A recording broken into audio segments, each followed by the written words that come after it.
ನಮಸ್ತೆ ಫ್ರೆಂಡ್ಸ್, ನಿಮಗೆಲ್ಲ tassels and ಟೇಲ್ಸ್ಗೆ ಸ್ವಾಗತ. ಇವತ್ತು ನಾನೊಂದು ಬಾರ್ಡರ್ ಕುಚ್ಚು ಡಿಸೈನ್ ಮಾಡಲಿಕ್ಕಿದ್ದೀನಿ ವಿದೌಟ್ ಟಸಲ್. ಸುರುವಿಗೆ 6 ಸ್ಟ್ಯಾಂಡ್ ಸಿಲ್ಕ್ ಥ್ರೆಡ್ ತೆಗೆದುಕೊಂಡು ಅದಕ್ಕೊಂದು ನಾಟ್ ಹಾಕಿ, ನಾಟು ಮೇನ್ ಫ್ಯಾಬ್ರಿಕ್ನ ಬ್ಯಾಕ್ ಸೈಡ್ ಬರುವ ಹಾಗೆ ಈ ರೀತಿಯಲ್ಲಿ ಹಿಡ್ಕೊಂಡು ಸಿಂಗಲ್ ಕ್ರೋಶೆ ಹಾಕ್ಕೊಳ್ಬೇಕು. ನೆಕ್ಸ್ಟು ಅದರ ಪಕ್ಕದಲ್ಲೇ ಇನ್ನೊಂದು ಸಿಂಗಲ್ ಕ್ರೋಶೆ. ಇದು 2 ಟೈಮ್ಸ್ ಬೇಕಾದರೆ ಹಾಕ್ಕೋಬೋದು, ಬೇಡದಿದ್ದರೆ ಒಂದು ಸತಿ ಕೂಡ ಹಾಕಿಕೊಳ್ಬೋದು. ಅದಾದಮೇಲೆ 2 ಚೈನ್ ಸ್ಟಿಚ್ ತೆಗೆದುಕೊಳ್ಳುವ. 2 ಚೈನ್ ಸ್ಟಿಚ್ ಹಾಕಿಕೊಂಡು ಆದಮೇಲೆ ಸೂಜಿ ಮೇಲೆ ಒಂದು ಲೂಪ್ ಉಂಟ, ಇನ್ನೊಂದು ಲೂಪ್ ತೆಗೆದುಕೊಂಡು ಅಲ್ಲೇ ಪಕ್ಕದಲ್ಲೇ ಡಬಲ್ ಕ್ರೋಶೆ ಮಾಡಿಕೊಳ್ಬೇಕು. ಡಬಲ್ ಕ್ರೋಶೆ ಮಾಡಿಕೊಂಡು ಆದ ಮೇಲೆ ಇಲ್ಲಿ ನೋಡಿದ 2 ಗ್ಯಾಪ್ ಇದೆ ಅಲ್ವಾ, 2 ಚೈನ್ ಸ್ಟಿಚ್ ಹಾಕಿಕೊಳ್ಳುವ. 2 ಚೈನ್ ಸ್ಟಿಚ್ ಹಾಕಿಕೊಂಡು ಆದಮೇಲೆ ಸೂಜಿ ಮೇಲೆ ಒಂದು ಲೂಪ್ ಉಂಟ, ಇನ್ನೊಂದು ಲೂಪ್ ತೆಗೆದುಕೊಳ್ಬೇಕು. ಈ 2 ಗ್ಯಾಪಿನಲ್ಲಿ ಈ ರೀತಿಯಲ್ಲಿ ತಂದು ಇಲ್ಲಿ 3 ಲೂಪ್ ಇದೆ ಅಲ್ವಾ, 2 ಲೂಪಲ್ಲಿ ಮಾತ್ರ ಒಂದು ಸತಿ ತಗೊಳ್ಳಿಕ್ಕೆ ನೋಡಿ ಈ ರೀತಿಯಾಗಿ. ಇನ್ನು ನೆಕ್ಸ್ಟ್ 2 ಚೈನ್ ಹಾಕಲಿಕ್ಕಿಲ್ಲ, ಡೈರೆಕ್ಟ್ ಇದೇ ರೀತಿಯಲ್ಲಿ ಹಾಕಿಕೊಂಡು ಹೋದರೆ ಆಯಿತು. ಈ ರೀತಿ ಇರ್ತದಾ. ಅದರಲ್ಲಿ ಫಸ್ಟ್ ಇದು 2 ಲೂಪಲ್ಲಿ ಮಾತ್ರ ಥ್ರೆಡ್ ತಗೊಳ್ಳಿಕ್ಕೆ ಈ ರೀತಿಯಲ್ಲಿ. ಇಲ್ಲೀಗ 3 ಲೂಪ್ ಇದೆ ಅಂದರೆ 3 ಟೈಮ್ಸ್ ಆಯಿತು. ನಾನು ಫಸ್ಟ್ ಇದು 2 ಚೈನನ್ನು ಕೂಡ ಒಂದು ಕಂಬದಾಗೆ ಕನ್ಸಿಡರ್ ಮಾಡ್ತೀನಿ. ಇದು 4ನೇದು,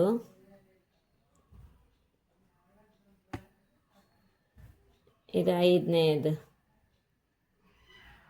ಈ ರೀತಿಯಲ್ಲಿ ತೆಗೆದುಕೊಂಡು ಇದು 2 ಗ್ಯಾಪಿನಲ್ಲಿ ಒಟ್ಟಿಗಾಗಿ ಬಂದರೆ ಆಯ್ತು. ಇಲ್ಲಿ 5 ಇರ್ತದಲ್ವ, ಈ 5ರಲ್ಲಿ ಒಟ್ಟಿಗೆ ಥ್ರೆಡನ್ನು ತೆಗಿಬೇಕು ಈ ರೀತಿಯಲ್ಲಿ ನೋಡಿ ಈ ರೀತಿಯಾಗಿ. ಇನ್ನೀಗ ಇದನ್ನೆಲ್ಲ ಒಟ್ಟು ಮಾಡಿ ಒಂದು ಚೈನ್ ಸ್ಟಿಚ್ಚು ಹಾಕಿಕೊಳ್ಳುವ ಈ ರೀತಿಯಾಗಿ. ಚೈನ್ ಸ್ಟಿಚ್ ಹಾಕಿ ಆಯ್ತಲ್ವಾ, ಇದೊಂದು ಸಣ್ಣ ಪಫಿನಾಗೆ ಕಾಣ್ತದೆ ನೋಡಿ. ಇನ್ನೂ 2 ಚೈನ್ ಸ್ಟಿಚ್ ಹಾಕಿಕೊಳ್ಳುವ. ಸೂಜಿ ಮೇಲೆ ಒಂದು ಲೂಪ್ ತೆಗೆದುಕೊಂಡು ಇದು ಎಲ್ಲಿಗೆ ಬರ್ತದೆ, ಇಲ್ಲಿಗೆ ಬರ್ತದಲ್ಲ, ಎಲ್ಲಿಗೆ ಬರ್ತದೆ ನೋಡಿ ಅಲ್ಲಿಗೆ ಎಕ್ಸಾಕ್ಟ್ ಪಾಯಿಂಟಿಗೆ ಡಬಲ್ ಕ್ರೋಶೆ ಮಾಡಿಕೊಂಡು ಡಬಲ್ ಕ್ರೋಶೆ ಮಾಡಿಕೊಳ್ಳುವ ಈ ರೀತಿಯಲ್ಲಿ.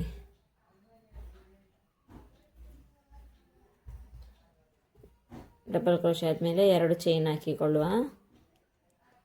ಫ್ಯಾಬ್ರಿಕನ್ನು ಉಲ್ಟ ತಿರುಗಿಸಿಕೊಂಡು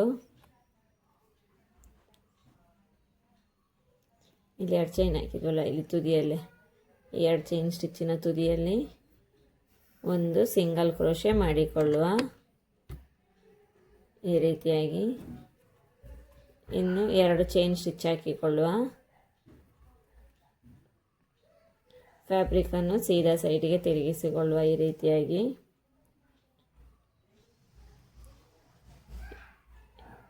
ಸೂಜಿ ಮೇಲೆ ಒಂದು ದಾರ ಸುತ್ತಿಕೊಂಡು ಇದೇ ಗ್ಯಾಪಿನಲ್ಲಿ ಒಂದು ಡಬಲ್ ಕ್ರೋಶೆ ಮಾಡಿಕೊಳ್ಳುವ. ಫಸ್ಟ್ ಇದೊಂದು 2 ಚೈನ್ ಸ್ಟಿಚ್ ಇತ್ತಲ್ಲ, ಅದೊಂದು ಕಂಬ, ಇದೊಂದು ಕಂಬ. ಇನ್ನು 3 ಚೈನ್ ಸ್ಟಿಚ್ ಹಾಕಿಕೊಳ್ಳುವ. ಹಾಕಿಕೊಂಡು ಲೂಪ್ ತಗೊಳ್ಳಿಕ್ಕಿಲ್ಲ, ಇದೊಂದು ಲೂಪ್ ಇರ್ತದಲ್ಲ ಅದುವೇ. ಇಲ್ಲಿ 2 ಡಬಲ್ ಕ್ರೋಶೆದು ಗ್ಯಾಪ್ ಇದೆ ನೋಡಿ, ಈ ಗ್ಯಾಪಿನಲ್ಲಿ ಬಂದು ಈ ರೀತಿ 2 ಸ್ಟಿಚ್ಚನ್ನು ಒಂದು ಮಾಡಬೇಕು, ಸ್ಲಿಪ್ ನಾಟು. ಅಲ್ಲಿಗೆ ಒಂದು ಪೀಕಾಟ್ ಆಗ್ತದೆ.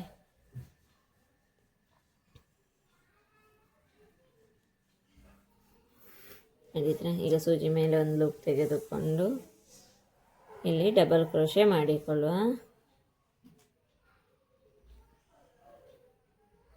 2ರಲ್ಲಿ ಒಂದು ಸತಿ, 2ರಲ್ಲಿ ಒಂದು ಸತಿ, 3 ಚೈನ್ ಸ್ಟಿಚ್ಚು. ಇದೇ ಗ್ಯಾಪ್ ಇದೆ ನೋಡಿ, ಇಲ್ಲಿ 2 ಡಬಲ್ ಕ್ರೋಶೆದು. ಆ ಗ್ಯಾಪಿನಲ್ಲಿ ಒಂದು ಪೀಕಾಟ್ ಮಾಡಿಕೊಳ್ಳಿಕ್ಕೆ ಈ ರೀತಿಯಾಗಿ. ಇದನ್ನು ಬೇಕಾದರೆ ಸ್ವಲ್ಪ ಈಚೆ ಸೈಡಿಗೆ ಮೂವ್ ಮಾಡಲಿಕ್ಕೆ ಆಗ್ತದೆ ಈ ರೀತಿಯಾಗಿ ನೋಡಿ. ಇನ್ನೀಗ ಇದು 3rd one and last one. Double crochet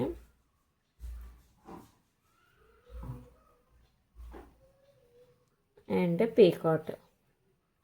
3 chain stitch ಹಾಕಿ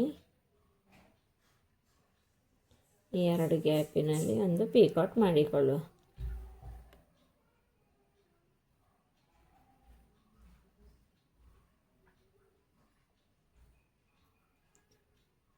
ನೋಡಿ ಈ ರೀತಿಯಾಗಿ ಕಾಣಿಸ್ತಾ ಉಂಟಲ್ಲ.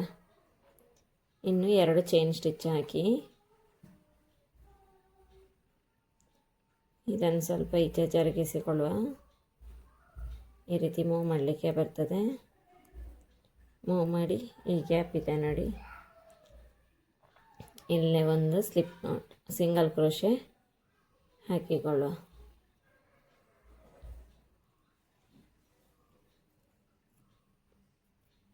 ಈ ರೀತಿಯಾಗಿ ಕಾಣಿಸ್ತದೆ. ಇನ್ನೀಗ ಸೂಜಿ ಮೇಲೆ ಒಂದು ಲೂಪ್ ಉಂಟ, ಇನ್ನೊಂದು ಲೂಪ್ ತೆಗೆದುಕೊಂಡು ಅಲ್ಲೇ ಪಕ್ಕದಲ್ಲೇ ಡಬಲ್ ಕ್ರೋಶೆ ಮಾಡಿಕೊಳ್ಳುವ.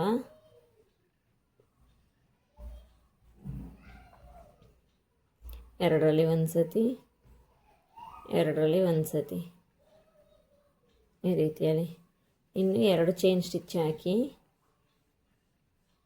ಸೂಜಿ ಮೇಲೆ ಒಂದು ಲೂಪ್ ಉಂಟ, ಇನ್ನೊಂದು ಲೂಪ್ ತೆಗೆದುಕೊಂಡು ಈ 2 ಗ್ಯಾಪಿನಲ್ಲಿ ಬಂದು 3 ಉಂಟಾ, ಫಸ್ಟ್ ಇದು 2 ಲೂಪನ್ನು ಒಂದು ಮಾಡುವ ಮತ್ತು ಹಾಗೆ ಬಿಡುವ. Total 5 times. ಈಗ ಇಲ್ಲಿ 2 ಟೈಮ್ಸ್ ಆಯಿತು. ಇದು 3rd. ನೆಕ್ಸ್ಟ್ ಎಲ್ಲ ಡಬಲ್ ಕ್ರೋಶೆ ಮಾಡಲಿಕ್ಕೆ ಫಸ್ಟಿಗೆ ಮಾತ್ರ ಒಂದು 2 ಚೈನ್ ಹಾಕಿ ಕಂಬದ ಹಾಗೆ ಮಾಡಿಕೊಂಡು ಡಬಲ್ ಕ್ರೋಶೆ ಮಾಡಲಿಕ್ಕೆ. 3 ಆಯಿತು. 4th one and 5th one.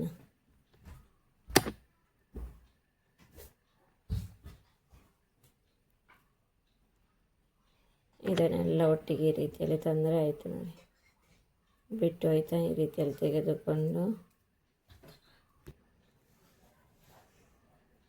ಈ ರೀತಿಯಲ್ಲಿ ಎಲ್ಲವನ್ನು ಒಟ್ಟಿಗೆ ಹೊರಗಡೆ ತೆಗೊಂಡಾದಮೇಲೆ ಒಂದು ಚೈನ್ ಸ್ಟಿಚ್ ಹಾಕಿ ಆದಮೇಲೆ ಒಂದು ಚೈನ್ ಸ್ಟಿಚ್ ಹಾಕಿಕೊಂಡಿದ್ದೀನಿ. ಇನ್ನೊಂದು ಬೀಡನ್ನು ಇನ್ಸರ್ಟ್ ಮಾಡೋಣ. ಬೀಡ್ ಇನ್ಸರ್ಟ್ ಮಾಡಿಕೊಂಡು ಬೀಡ್ ಲಾಕ್ ಹಾಕಿಕೊಂಡೆ. ನೆಕ್ಸ್ಟು ಸೂಜಿ ಮೇಲೆ ಒಂದು ಲೂಪ್ ತೆಗೆದುಕೊಂಡು ಇದು ಎಲ್ಲಿಗೆ ಬರ್ತದೆ ಅಂತ ನೋಡಿ, ಇಲ್ಲಿಗೆ ಬರ್ತದಲ್ವ, ಇಲ್ಲ ಗೊತ್ತಾ, ಡಬಲ್ ಕ್ರೋಶೆ ಮಾಡಿಕೊಳ್ಳುವ. 2ರಲ್ಲಿ ಒಂದು ಸತಿ,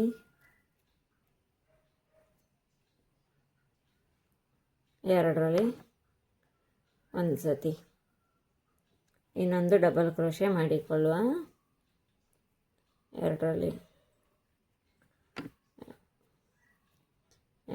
ಒಂದು ಸತಿ, 2ರಲ್ಲಿ ಒಂದು ಸತಿ.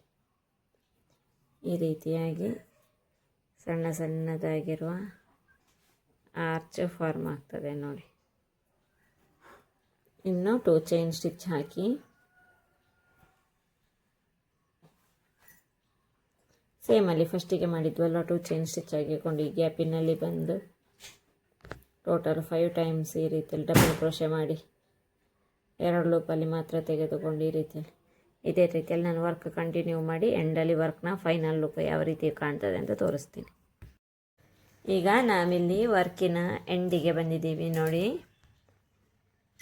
ನಾನಿಲ್ಲಿ 2 ಚೈನ್ ಸ್ಟಿಚ್ ಹಾಕಿ ಇದೇ ಗ್ಯಾಪಿನಲ್ಲಿ ಫಿಕ್ಸ್ ಮಾಡ್ಕೊಂಡಿದ್ದೀನಿ. ಇನ್ನೊಂದು ಡಬಲ್ ಕ್ರೋಶೆ ಮಾಡಿ ಈ ವರ್ಕನ್ನು ಇಲ್ಲಿಗೆ ಎಂಡ್ ಮಾಡಿಕೊಳ್ಳುವ.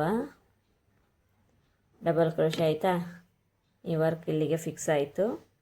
ಇನ್ನು 2 ಚೈನ್ ಸ್ಟಿಚ್ ಹಾಕಿ ಈ ಥ್ರೆಡ್ಡನ್ನು ನಾನು ಟ್ರಿಮ್ ಮಾಡಿಕೊಳ್ತೀನಿ ನೋಡಿ. ಡಿಸೈನು ಈ ರೀತಿಯಾಗಿ ಕಾಣಿಸ್ತಾ ಇದೆ, ಒಂದು ರೀತಿ ಯೂನಿಕ್ ಆಗಿದೆ ಅಲ್ವಾ. ಮಿಡ್ಲಲ್ಲಿ ಪುಟ್ಟ ಪುಟ್ಟ ಆರ್ಚ್ ಬಂದುಬಿಟ್ಟು ಇದನ್ನು ನಾನಿಲ್ಲಿ ಗ್ಲೂ ಹಾಕಿ ಈ ಥ್ರೆಡ್ಡನ್ನು ಬ್ಯಾಕ್ ಸೈಡಿಗೆ ಸ್ಟಿಕ್ ಮಾಡಿಕೊಳ್ಬೇಕು. ನಾನು ಅದನ್ನು ಮತ್ತೆ ಮಾಡ್ಕೋತೀನಿ.